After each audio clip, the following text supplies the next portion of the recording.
Hey everybody, how's it going? Hope you're having a lovely day. Today, I'd like to apologize to all of you, and I would like to correct the record on something that I got seriously wrong.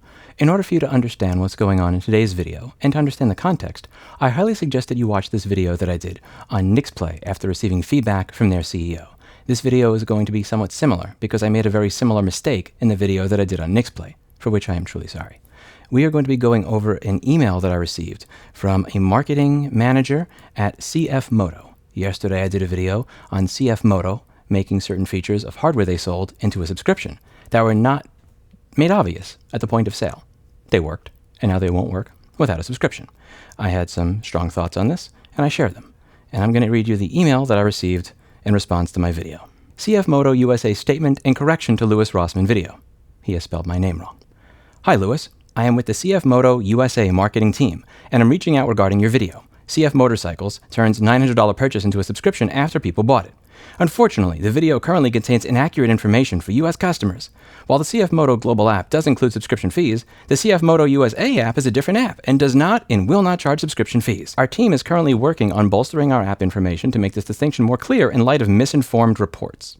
I have attached CFMOTO's USA statement below regarding app subscription fees. Please let me know when you receive this email and how the information will be corrected and resolved. I'm happy to connect if you have any other questions. Thanks in advance.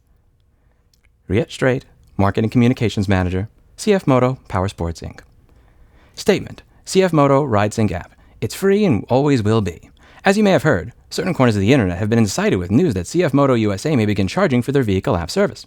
And we get why people are worked up. That would mean existing customers would be getting nickel and dime for their ride analytics, vehicle status monitoring, system scans, and more. That's why we're glad that we can reply that this allegation is false. CFMOTO USA's app, CFMOTO RideSync, is free to CFMOTO USA customers, and CFMOTO USA does not and has never had any plans to charge for a subscription now or in the future. This is not a backpedal or change in policy due to recent press. Since the app's launch, CFMOTO USA has always believed in a free and accessible app as a better way to customers to get the most out of their vehicles.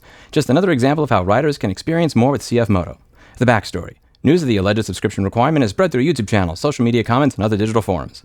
Original channels announcing the subscription fees may have been unaware of the difference between CFMOTO USA and CFMOTO Global apps. The facts. CFMOTO USA's RideSync and CFMOTO Global Ride app are distinct apps, and they're managed independently, including development, data security, and subscription practices. CFMOTO USA's RideSync app is only available in the United States. CFMOTO USA does not and will not charge a subscription for RideSync. It is free to download and use. CFMOTO Global's Ride app serves Europe and other parts of the world. A subscription may be charged in those regions. CFMOTO's global site knows that the subscription policy does not apply to the United States. So, long story short, CFMOTO USA's RideSync app has, and will be free to CFMOTO USA vehicle owners, despite what you may hear on the internet, giving CFMOTO USA riders just another way to experience more.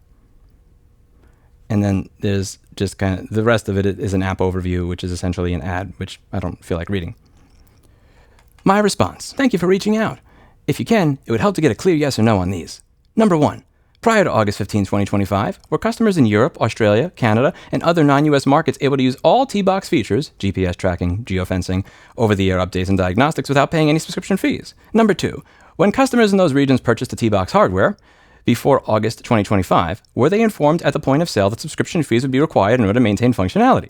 Number 3, can you provide any marketing materials, dealer communications, or product packaging from before August 2025 that disclose future subscription requirements for non-US markets? And number 4, my favorite, is CFMOTO's position that retroactively paywalling features for customers who already purchased hardware is acceptable as long as it didn't happen in the United States.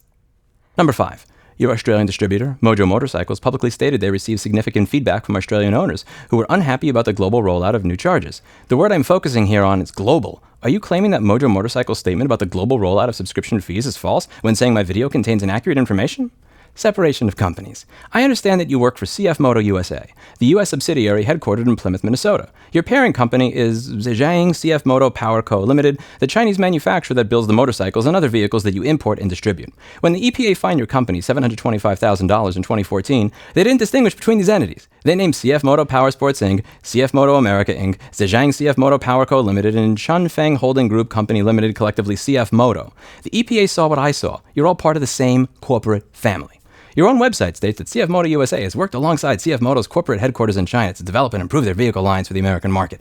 The T-Box hardware that's now subscription locked in other markets was made by your parent company. The CFMOTO Ride app that's charging customers globally was made and owned by Zhejiang CFMOTO Power Company Limited, the same company whose products you exclusively import and whose brand you represent. Your Australian distributor Mojo Motorcycles confirmed that Zhejiang CFMOTO Power Company Limited in part instigated the subscription fee to recoup costs, and that this was a, and I quote, global rollout of subscription fees. Global rollout of subscription fees. Your parent company, with trade name CFMOTO, is paywalling features for customers who paid. You work for the US arm of a company that's doing this globally, with CFMOTO in your name. The fact that your subsidiary got an exemption doesn't change what the corporation you represent is doing to customers worldwide, nor does it make my video inaccurate. Some context. European retailers like J Parts are still selling the T-Box for 475 euros with marketing that says the T-Box associated app allows, among other things, the vehicle positioning, electronic fence, vehicle vibration alarm, with no mention of subscription requirements. Motorcycle News UK reported in June 2025 that the T-Box unlocks a host of smart features, so the CFMOTO Ride app with no subscription disclosed. An Australian distributor stated this was a global rollout of subscription fees and that Zhejiang CFMOTO Power Company Limited instigated the subscription fee to recoup costs accumulated through the data usage of the installed T-Box. My issue. You claim that I provided inaccurate information because I didn't distinguish between CFMOTO USA and CFMOTO Global. This is like criticizing someone for reporting that Nestle had lead in their water because they didn't clarify it happened in every country besides the United States. When a company retroactively paywalls hardware features, the story isn't, but they didn't do it in one country. The story is that they did it anywhere. The fact that CFMOTO is retroactively charging for previously free features is a story, regardless of which specific regions got screwed. If your position is that I should clarify that CFMOTO retroactively turned a purchase into a subscription in every region except the United States, I'll make that clarification. US customers got lucky while everyone else got screwed by the same company you work for. I don't think that's going to land the way that you were looking for. This is a stupid fucking game.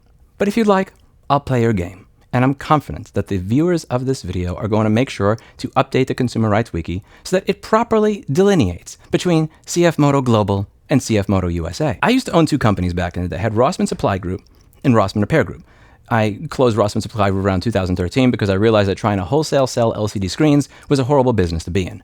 And sometimes, every now and then, if a customer had an issue with an order on eBay or the post office lost something, Rossmann Repair Group would get a 1-star review because it's like Rossmann Group, like they're both run by Louis Rossmann, they're both in the same industry.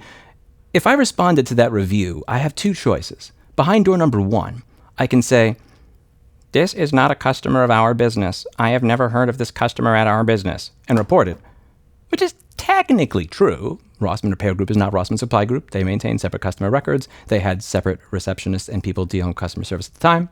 Or behind number 2, I could say, I own both of these companies. I'm sitting next to the people that work at both of these companies.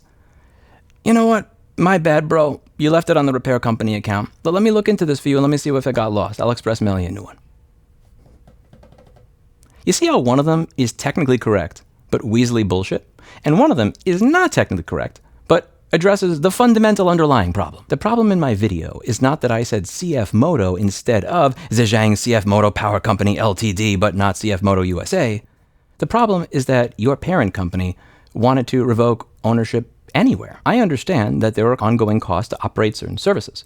And what I suggested you do, and the core of that video, if you add any morals or ethics worth of shit that you would actually be fucking addressing, is the fact that you were not upfront with your customers. I have to be upfront with mine. I cannot tell them it is $400 to recover this SMR or helium drive, and then at the end of it, 2 months after they already got the product back in their house and they're going to try to get their stuff, it's password protected because I said, oh yeah, we actually had to pay a lot more for Chris's class than I thought. We had to buy some other equipment. I didn't realize he used that equipment. It's $1,000. Oh, you didn't actually expect that it was going to be like $400, right? That's a helium drive. I mean, Drive Savers wants like $4,000 just for normal drives.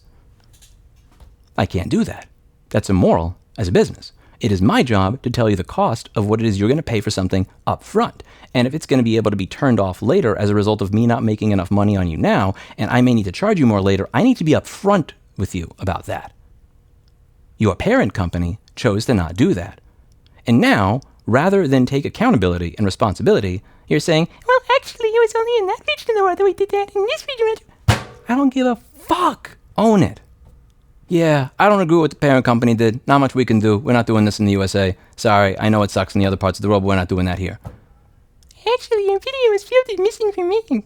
Seriously? To everybody else outside the United States, like, we just don't give a fuck about them. They just don't exist. That is the way a lot of people outside the United States see Americans, as, we're the only people that exist. I've left America a few times. I know that there's people out there in other countries, and they do matter. Maybe not to you. It sure as fuck matters to them. I'll make sure to upload this video, unedited, with your full email and your statement. And I'll put it on the screen. Make sure that people have a chance to read your clarification and understand that the issue was not that every single other country in the world, that you change the terms of the sale after the sale, that you weren't upfront with customers. You didn't think that it was a problem that you charged below the cost of providing the device to get this into people's houses so that you could ransom them later. That's not the problem. The problem is Lewis didn't delineate which country the people that you were ripping off were in. Don't do business like the CEO of Nixplay, and don't do business like the people at CFMOTO. If you wanted to respond like an adult, like a grown man rather than a bitch, you would own it. Yeah, our parent company changed the terms of the sale after the sale. They put a subscription in. Not the biggest fan of that. Not much I can do as the marketing person of this company, of the American subsidiary. But they do sell some pretty damn good products. And we have committed in the United States to never doing what they were doing all around the world. I understand how, when it says that we are rolling this out globally, that this may lead many people to believe that our parent company believes it is a good idea to rug pull people and put subscriptions on them, and I can understand how that could piss people off. But we're not going to do that here, and here's why. No. You chose the coward's route. Not surprised. That's it for today, and as always, I hope you learned something. Don't do business like these people. Don't do business like the Nixplay CEO. And don't do business like this man. I may not have as much money as the directors and executives at many of these businesses, but after a day of work, I can live with myself. And that's what matters. And that's what's going to matter to you as well. That's it for today, and as always, I hope you learned something. I'll see you in the next video. Bye now.